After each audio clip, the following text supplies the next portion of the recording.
All right. Welcome, welcome, welcome, people.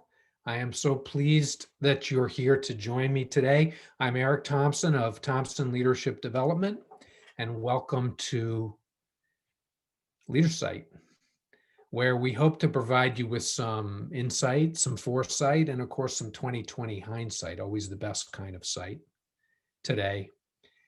And my guest today is Jonathan Rubright, Dr. Jonathan Rubright.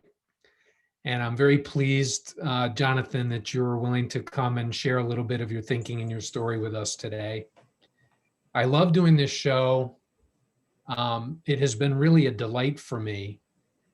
And what happens is I have this great job where I just have inspiring conversations with inspiring people and listening to them talk about how to make the world better by making their companies stronger.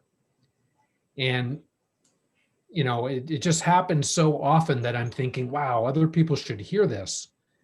And that's something that's happened a lot to me in my conversations with Jonathan Rubright, which go back quite a ways, which I'll tell you about in a second. So Dr. Rubright is the Vice President of the Office of Research at the National Board of Medical Examiners. Many of you already know about this storied institution, which is located right near Penn in Philadelphia. But for those of you who don't, you've all heard about the board certification of your doctor. Well, the board that certifies all the doctors in the US is the National Board of Medical Examiners. So it's one of the most important testing institutions in the country, because it has such a huge impact on the health of people in our country and really in the world, because the NBME has a global impact. And the vice president of the Office of Research there is Jonathan Rubright. Welcome, John. Thanks for having me. Really happy to be here with you, Eric. Well, it's good of you to do this. Well, I've enjoyed your last conversations with some smart and interesting people, and yeah, I'm at least one of those things. Yeah, and it's a conversation, right? So we don't know exactly where this is going to go, but we've got a few things teed up. And John, let's together tell them the story of how we met. So I met you quite a while ago. How many years ago was that? 7 or 8, maybe? 7 or 8. Okay, I was going to say 5, but I always underestimate. So when I met John, he was a new member of the wonderful people who run the CPA exam. And he was a new psychometrician on that team. And he went through my course, the Leading by Managing Self course. And, I just felt really early on that you were someone who had a really strong capacity to self-reflect and then put that self-reflection into productive action. You found the course fascinating. Not everyone does. Most people do, but you did. And, you really actually applied it very powerfully, both in the business and in your own family, kind of right off the bat in the journey. So I don't know if you want to say anything about that piece of our beginnings way back then. What was your title back then? I think psychometrician. Yeah. So psychometrician. You weren't even a manager, right? Yeah. I've had a couple of jobs since then. I haven't changed companies very often, but I've changed titles a lot. So either doing something really right or really wrong. But when we first met, 6, 7, 8 years ago, time flies. One of the powerful things I took from working with you was the importance of integrating different aspects of your lives. That at that time in my career, I felt really strongly about having a clear separation between this is who I am and how I show up at work, and this is who I am and this is how I show up at home. And I felt really strongly about maintaining those walls. And in our work together, one of the things you taught me was the strength that you can really achieve and the power that can come from leveraging learnings you have in one aspect of your life and applying them to others. So that kind of process of becoming a holistic person can make you more effective as you enter those different facets of your own life. It's really interesting to hear you describe that, you know. So yeah, I mean, part of my journey is helping people become stronger leaders in their families. That's something I'm very passionate about. How does a person need to behave in order to make the family stronger? And I do want to throw a quick shout out here to Mike Decker, who runs the CPA exam team, who sponsored that course for you and a lot of people who got to get that benefit. And me too, because it's really a moving and meaningful journey for me. So that's interesting. You know, do you want to say any more? You know, now let's just say, so interestingly, then I started working at the National Board of Medical Examiners. And after that, Jonathan moved over to that company and then started to integrate with some of the work I was doing there. And you know, I think one of the things that's interesting about you is that recently you made a jump from a manager level up over director to the vice president of the Office of Research. So, you know, I think for young people who aspire to, you know, success, you're an interesting example. And that's one of the reasons I thought it would be good to have you here, because you could share some of the kind of inner game that I believe has contributed to that. But do you want to say any more about this connection with family leadership and leading business processes or business teams, or the relationship aspect of being successful in business? There's probably, I mean, we could spend a couple hours kind of answering that question. Not really, but maybe exploring that question, not really answering it. Well, this kind of, I think, ties in, if I can tie it into kind of the newer title of this conversation, which is finding your voice as a leader. Yeah. So kind of another facet of my life is my identification as a singer and as a musician. In fact, some of the employees that I've worked with at the National Board know that I have a little Post-it note I keep in my wallet where I write down kind of all the hats that I think I wear. So I'm a son, I'm a brother, I'm an uncle, I'm a scientist, I'm an artist, I'm a singer, I'm a leader. And kind of thinking more about how you care and feeding for all those aspects of your life on a daily basis is important to me. But it also helps me to think about how you integrate and show up in those different aspects of your life. Maybe I'll start with kind of, I think my role as my development as a singer partly involves your relationship with yourself in terms of your regulation of your own emotion. And I think that shows up in your personal life and in your professional life. As a singer, one of the first things you do when you first start singing more seriously is you get thrown into a vocal studio. So my first vocal studio was in 2000 at my undergraduate. And you're told every 2 weeks, I don't care if it's your first day working on a piece or you're working on a piece for a year, every 2 weeks, you're going to stand up in front of everybody and you're going to sing, which for a younger starting musician is really, frankly, terrifying. But you quickly learn that kind of your own anxiety and the tension you hold while you're singing literally holds you back. As a singer, your body is the thing that's vibrating, right? And so if you hold tension in your body, you're not able to do what you're actually striving to do. So a lot of your work as a singer is systematically looking for and trying to get rid of tension in your body. And that resonates with me in my personal life, that resonates with me in my professional life in terms of kind of how do I regulate my emotion and what emotion am I bringing to the table that's literally holding me back from being effective in this scenario. And if I let some of that go, or if I channel it differently, can I use that in a way that can be kind of more effective in those different parts of my life? Wow, that's very interesting. So let me ask you, maybe we pivot back and forth between music and business. So link that up, John, for me with business. Is there a recent way in which your ability to manage emotions or tension or anxiety has been relevant to your journey with success in the business? Hmm. Um, yeah, I think that this comes up a lot, actually. You talked about making a transition from being a manager to a VP.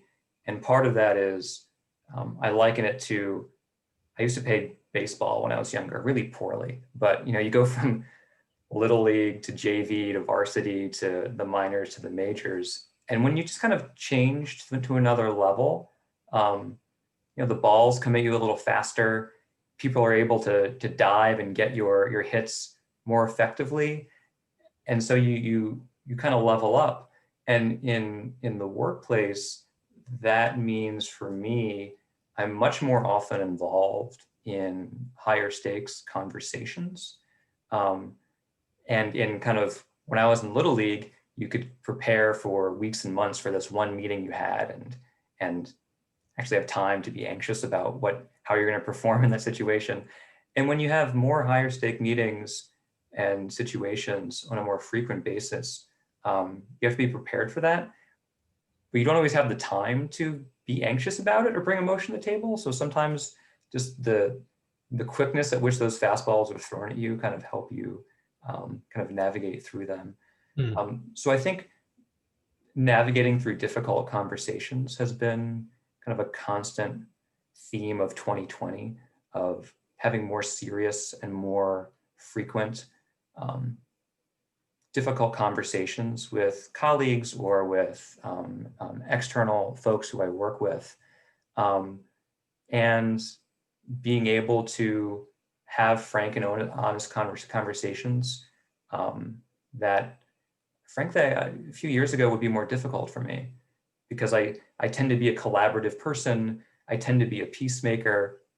And so when things get rough and things get serious, it's easier for me to kind of take off my jacket and lay it over the mud and kind of just to smooth things over. And you also have to kind of know when you have to tell people honest, hard truths and be willing to do that. And so I think having difficult conversations has been a more recent theme, or a more frequent theme for me over the past number of months in my newer role.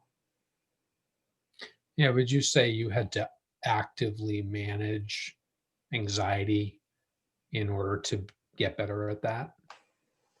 Yeah, I think definitely. Part of that journey for me was kind of dipping my toes into the world of meditation and how I could use meditative practice to be able to focus more. So when you're in that Major League Baseball arena and there's more balls flying at you more quickly than they used to, being able to focus on, yeah, there's a lot of things going on right now, and there's this one thing I need to focus on right now. Um, Hmm. that practice has allowed me to focus more. And so I think there's kind of a relationship between focus and anxiety, that when there's a lot of balls you're trying to keep in the air, you're kind of anxious to keep them all in the air, and yet you're not really able to move things forward. Um, so in the past year, starting meditation practices has greatly improved my focus and arguably has reduced my anxiety in my day-to-day activities that I do. Wow. So I just want to say, like, this theme of dealing with more higher stakes interactions during my work is right. That's very universal for people who get more responsibility, and that the peacemaker game, which has tons of value, we could talk probably for an hour about the value of being good at that, increasingly needs to be balanced with the ability to be authoritative, the ability to disappoint people. And it's really interesting to hear you talk that way about anxiety and focus. It makes sense to me because, I think anxiety, it's a threat response. So you're kind of distracted by the feeling of this being threatening and missing the kind of reality of the game right in front of you. So it makes sense to me that that would reduce, that would reduce your focus. So, and let's just say for a minute, so tell them a little bit about the meditation journey you've had, what kind you're doing, and what it's like for you. So I've started on a journey of, it's probably this past spring, um, transcendental meditation, which I'm a scientist by training and with a love for and perhaps odd need for empirical evidence to inform my behavior. Mm. My own looking at the literature around meditation has led me to believe that transcendental meditation is one of the more systematic pieces of meditation, that everyone who does it the same way for the same amount of time. And so it's more amenable to scientific study than forms that are more personalized. So that's something that is attractive to me as an individual. Um, and the literature that I reviewed, while not being definitive, suggests that the benefits other people have had using TM kind of reflect my own experiences of increasing focus, reducing anxiety, increasing creativity and productivity. So you can see like all those things are kind of enmeshed together, that they're not independent outcomes, but they're all likely to be correlated. So I've been practicing regularly twice a day for, 9 months or so, 8 months. Is it easy? Um, Not always. It's supposed to be easy. It's Mm. not always easy. Mm. For example, last night, probably like many of us on this call, I was just really distracted by the news and by images. And it was hard for me to kind of be pulled away from the news. I felt like I needed to be there, but I also knew I needed a little bit of distance. So my meditation practice last night, while important, it wasn't as easy as it usually is when you're distracted and trying to calm the mind, while at the same time your mind is trying to ramp itself up because there's a lot of external forces at play. I want to ask you one more question about meditation since you went there, because it's been interesting to hear your journey and be kind of right next to it to some degree. Right after you learned it, you said something really interesting to me. You said, I was like, what are you noticing? And you said that you had a kind of metacognitive state that you were experiencing. I'm not exactly sure if I'm using the phrase you would use, but I know the metacognitive part is right. Could you talk a little bit about that? It's very interesting. Sure. I've had more experiences since I've started meditation that have allowed me, and I think it's related to the focus piece, that I think have allowed me to be more effective in my work.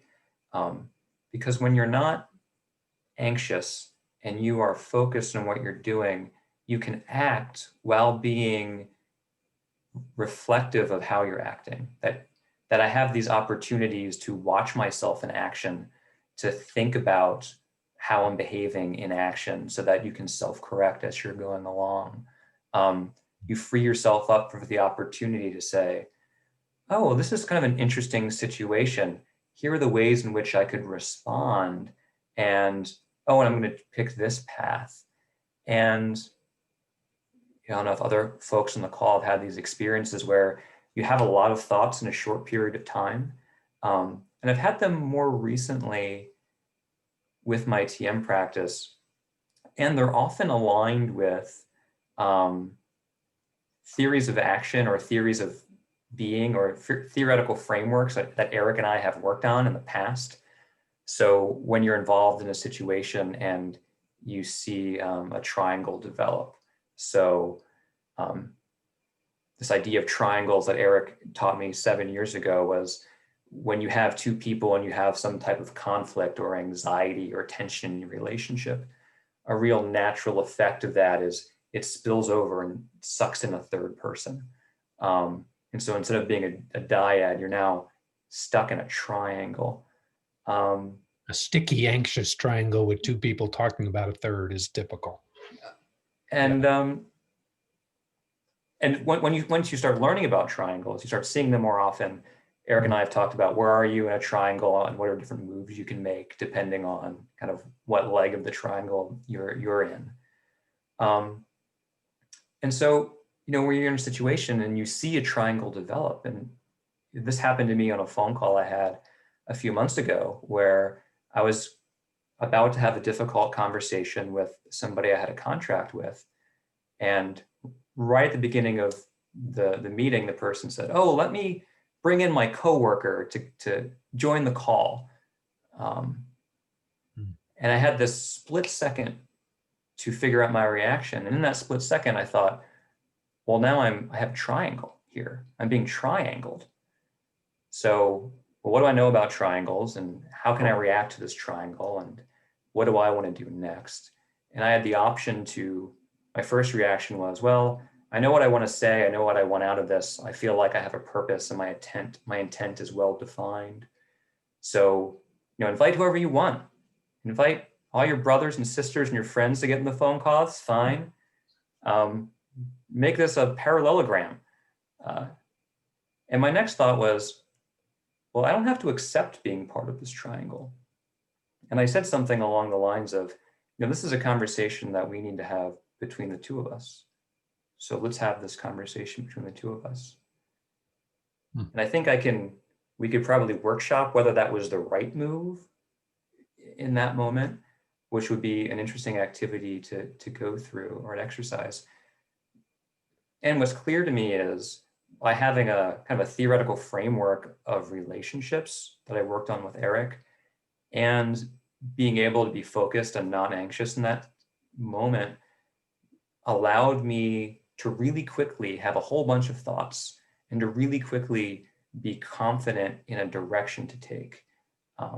So we might not agree if that was the best approach or not.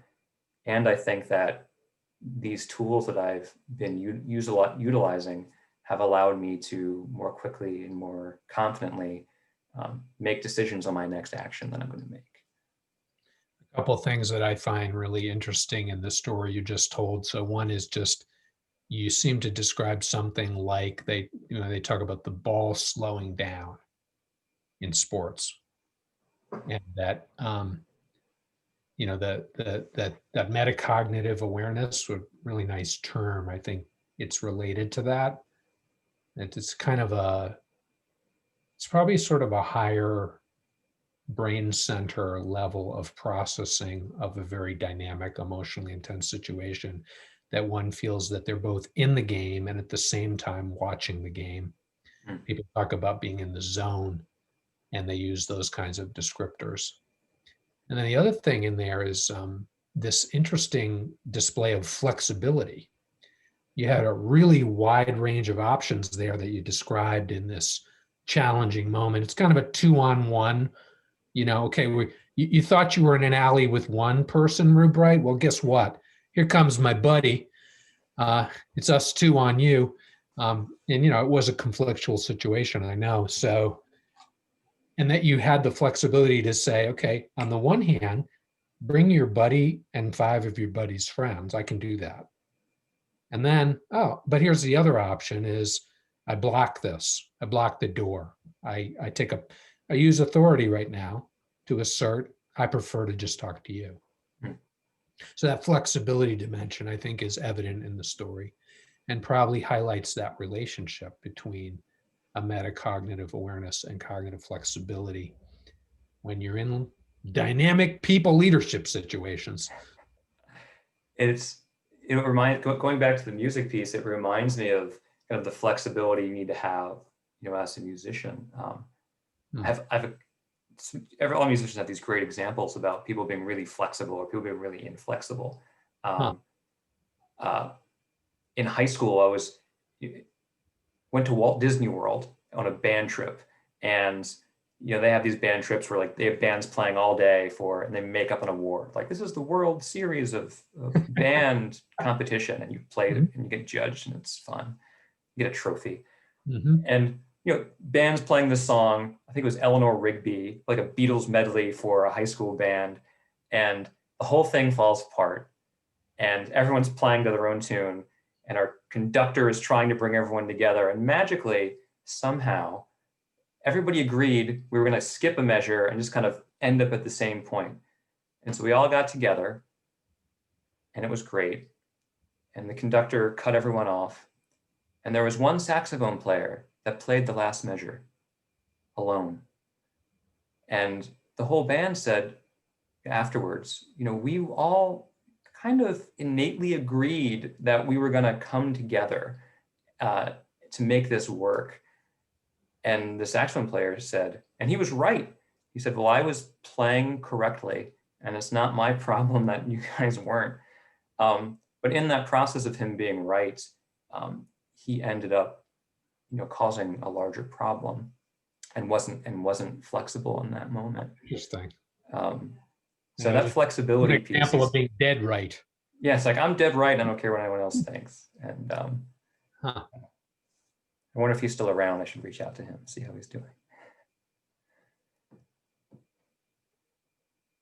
So that's really interesting. Flexibility of response. I didn't realize what a big piece of how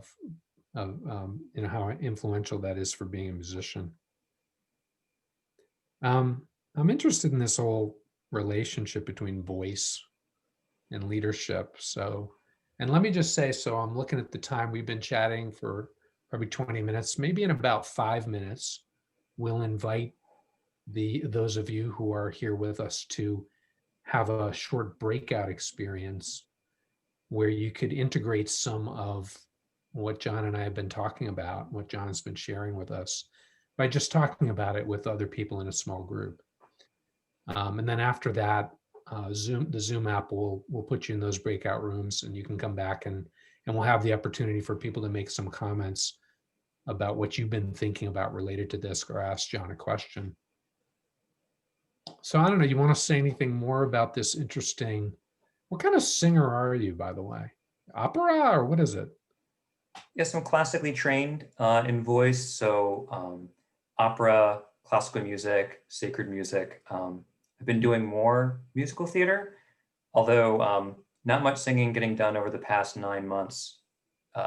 During a pandemic, being in a room with somebody forcefully expelling air from their lungs is not a recommended activity per CDC guidelines. You were saying some interesting things to me recently about vocal coaches. You want to share a little bit about that? This, Sure, I've worked with leadership coaches, including Eric, and I have a vocal coach. I've had a vocal coach for a number of years. All serious singers have vocal coaches. Um, I think coaches are vital for your leadership work and for your musicianship for a few reasons. One is around definition of self and interpretation. One's probably around helping you learn and apply theory. Another one is around feedback. A conversation you and I recently had, Eric, was around feedback and recognizing as a singer that I'm unable to hear myself in the same way that people hear me. And that's a physical constraint of my own hearing, that when I'm singing, people hear me because of sound waves in the air hitting their ears and going into their brains. And when I'm singing, I hear myself because my vocal folds are vibrating and my vocal folds are connected to my ear.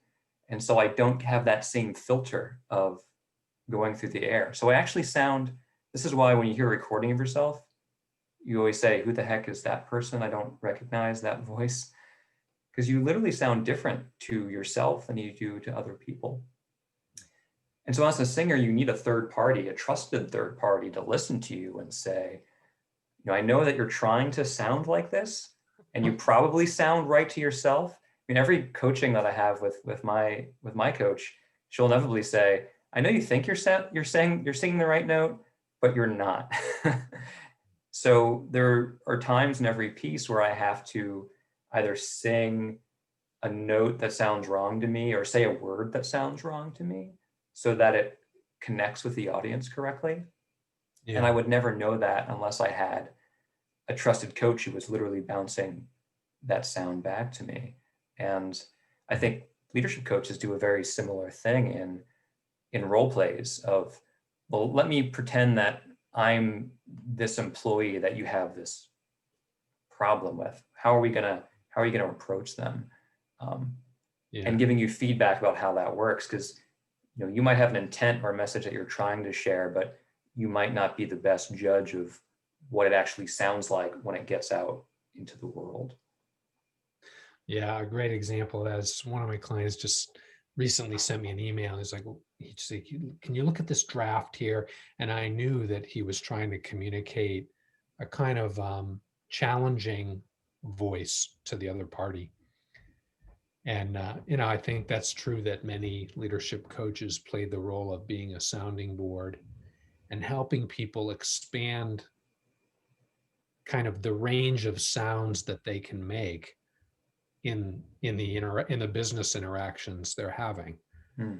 Like we talked earlier about the ability to make a more authoritative sound, and for other people it's the opposite. I've got clients who are just seem to come out of the womb as a general, a 4-star general, and then making commands just comes completely naturally, but actually sharing decision making and having other people feel that they're respected is the sound they don't know how to make. Hmm.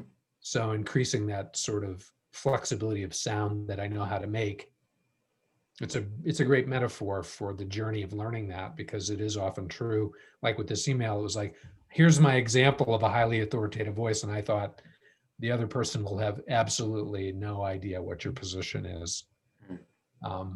if they read this. And that it takes a lot of relationship building between you and that person to say, well, where are they in this? What do they usually sound like? What are they worried about? Are they willing to share this kind of intimate and scary new sound that they're trying to make in front of me so that I can help them shape it so that it's heard appropriately? There's a lot of trust there that in these relationships that needs to be built. Yeah, that's very well said, John. I think, learning at a high level, when you're learning to be a leader, it's the stakes are high. It's very dynamic because it's an interaction process with people who have a lot of influence on you. Hmm. And to learn to behave differently in a high stakes situation, it does require a lot of trust and vulnerability to kind of, let's put myself on the examining table and like examine how I'm interacting and maybe try something really different that maybe is one of the reasons I don't do it is because I'm afraid to do it. Hmm. So yeah. I really like that. Deal with the vocal coaching too, the trust, I would imagine. Oh, absolutely. Having somebody tell you that you don't sound the way that I know I sound because I can hear myself, and you have to trust them, and being vulnerable to sound you're not most polished in front of them, it's a very intimate experience. And I'd say that working with a leadership coach is similarly puts you in a vulnerable position of, here are the things I'm really confident about. Here's some of my baggage that makes me reticent to enter this situation. Mm. Um, I was interested in your kind of your previous comment on being in these more high stakes situations and being reticent about entering them because of your anxiety. And it goes back and reminds me of being a young singer as part of a vocal studio, singing in front of other professors and other students who have been studying for years. And part of that process is learning how to give really good feedback to others and making sure that you're helping to actively create an environment in which other people feel comfortable that Mm. they can be successful, is Mhm. part of the role of a leader. Um, and kind of in my leadership journey in my own current organization, I'm put in positions that I wasn't put in a year ago.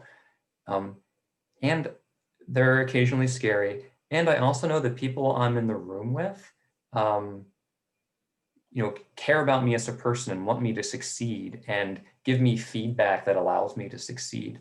So part of being a leader is kind of being willing to be in high stakes situations.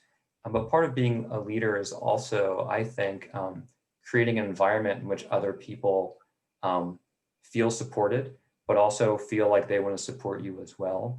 So as much as I think I'm in high stakes situations a lot, I also know I have really great colleagues who are supportive and caring and uh, want me to grow. And at the end of the day, they want to grow themselves, so they ask me to help them grow as well. Um, so that makes that community that you build and that culture you build within your organization um, makes the leadership journey feel really different than just the Yeah. if you wrote down this is scary when you stand in front of a group full of other people. Oh, thanks for putting that in, the power of a team. So let's do this breakout experience now. So I'm going to share my screen for a sec. And just before I do show you that in a few weeks, I'm going to have a great conversation with this guy, Ernie Pomerleau. He's runs the biggest commercial real estate business in Vermont. And he has a wonderful story and is a very good storyteller about a journey he had of a high stakes relationship with his father. That's coming up. I also have a class for people who've learned TM to go more deeply into that coming up. You could find out about that by contacting me. But here for the breakout questions, just simple questions to reflect on. What has today's discussion got you thinking about? And what leadership actions does today's discussion inspire you to consider? And I think it's helpful to think about these guidelines when you do the breakout meeting, which is going to be about 8 minutes long. Just somebody jump in and say, look, here's what it got me thinking about. And I would suggest skip the introductions because the time is going to fly by. And if you just give the purpose of this is to provide you with an opportunity to integrate the discussion we've just had and to figure out what you think about it. So to say what you think and then to listen what other people think, what other people have to share. All right, so it's going to take just about a minute for Zoom to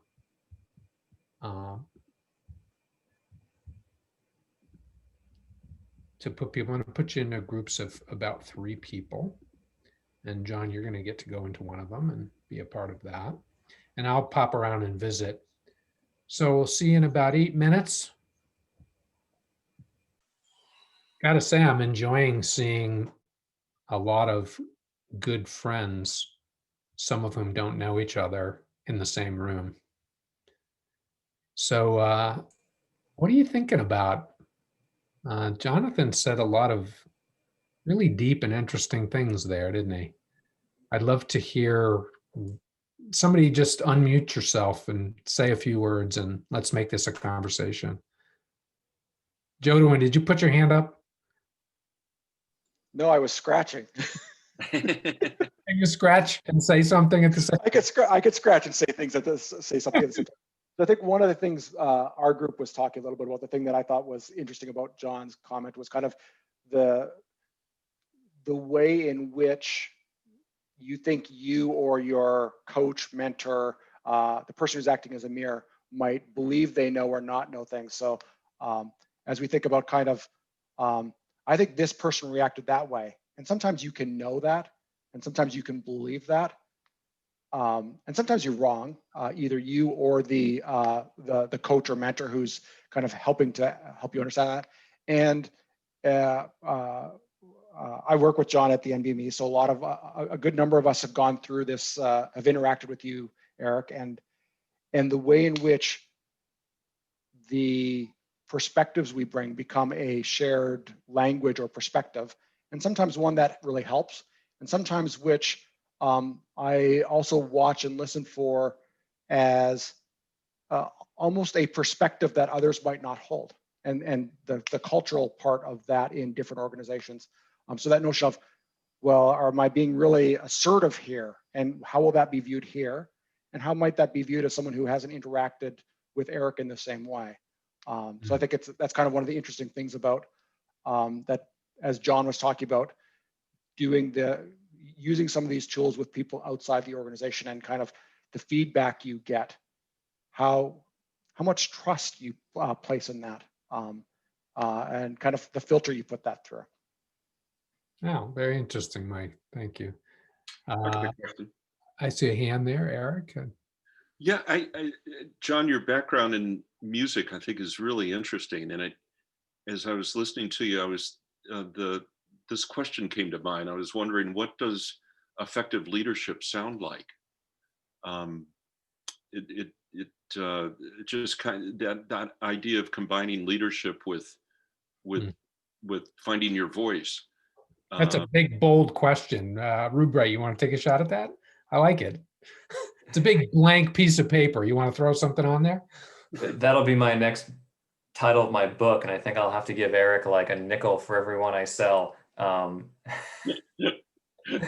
don't have that much time. I think I maybe I'll let some other people give some pointers and see what their reflections were. But maybe we'll leave it as a question.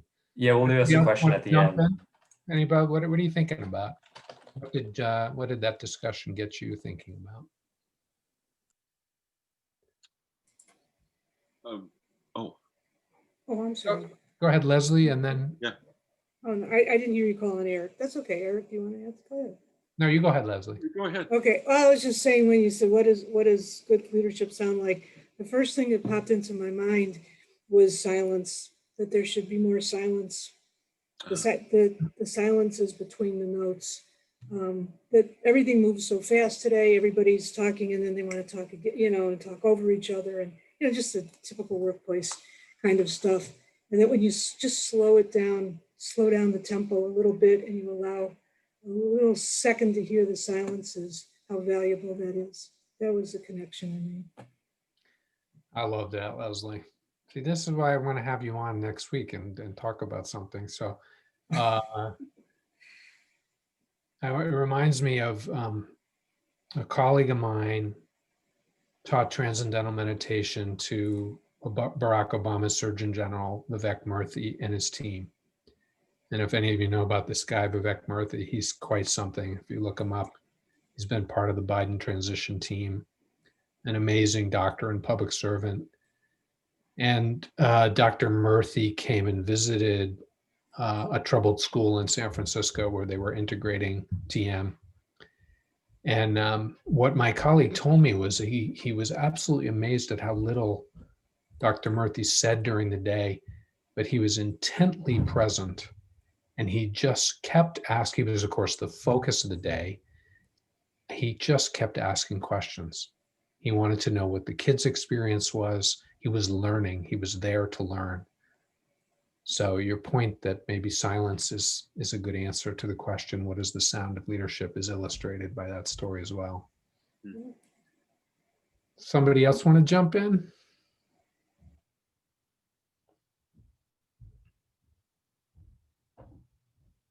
What did John's thoughts get you thinking about or hearing about in your small group?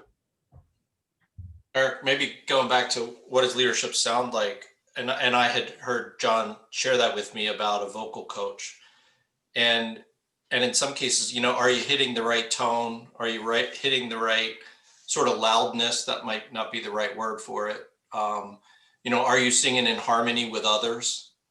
And I like Leslie's comment of, there's probably a time to sing and probably a time to not sing, because maybe someone else is singing or there's music playing, and there's a lot of really good breaks and some really good songs. Our group was debating between whether he sounded like Willie Nelson or Lady Gaga, but we can leave that for another call. But yeah, I just think you know, what your voice is and what you're singing, but then also how it's being interpreted and how it's truly being heard. And that's another probably big thing in leadership. You think you're doing one thing and saying one thing, and you're being heard very differently. And I wonder how many singers are missing, you know, maybe they're missing notes and some things too. So it sounds quite relevant. Go ahead, Craig Mills. I was thinking that when the coachee comes in at andante, the coach should be at adagio.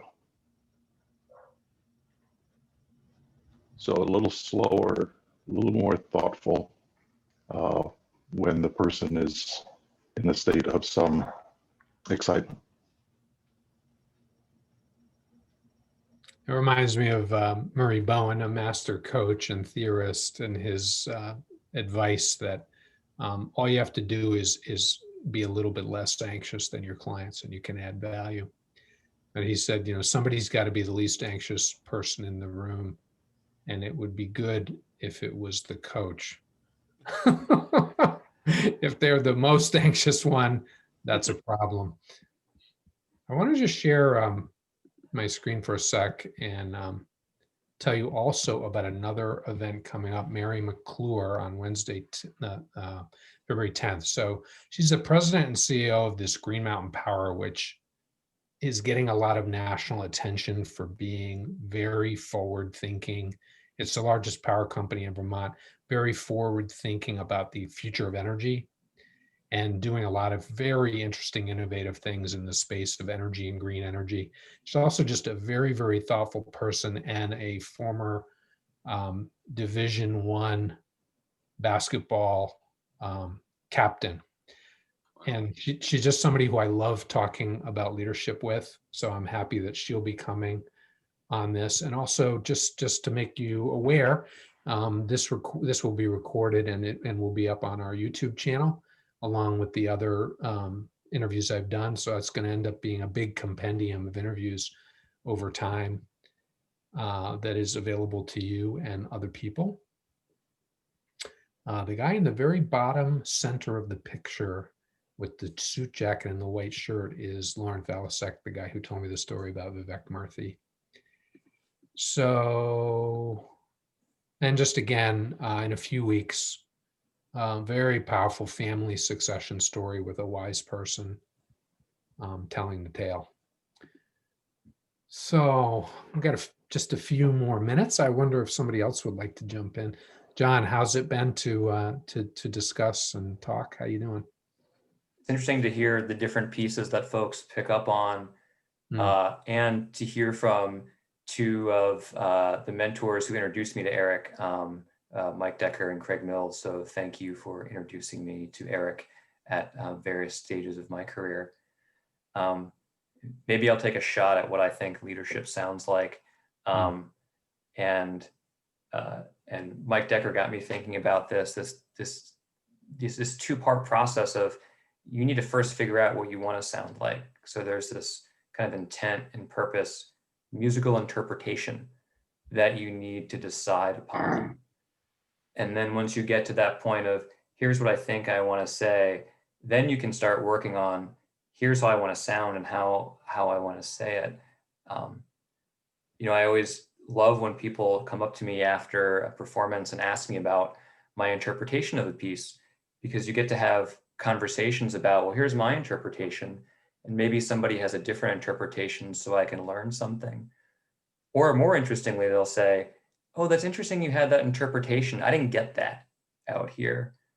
So then I have to reflect on, was my interpretation not solidified enough? Was my eye position not solidified enough?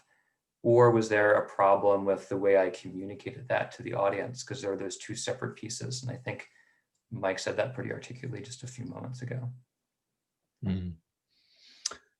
Well, I'm going to let you folks go on time. I just want to thank you again, John, for jumping in and doing this with me. It's courageous of you. And I'm really happy that many of those things you said are going to be on YouTube and available for people to reflect on. There's no question that business leadership is about getting a group of people to make something that sounds really coherent and beautiful together. And I am amazed at the NBME in its the strength of that capacity. Nothing is perfect when you put a bunch of humans together. It's always messy, but there's just a lot of strength in that organization in being able to sound like a chorus, I think, and even get through the hard parts of the song and kind of return to that harmony at times. So on that note, thanks again, John. Hope to Thanks see for having me, you Eric. again here. And thanks, Eric Weiner, for a great question. Thanks, Eric. Thanks, everyone. Thank you, everyone. Thanks. Bye-bye.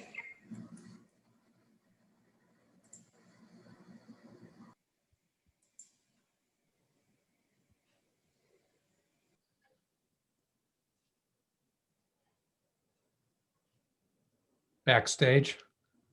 For better or worse, I was like, I wonder if we should backstage and like in season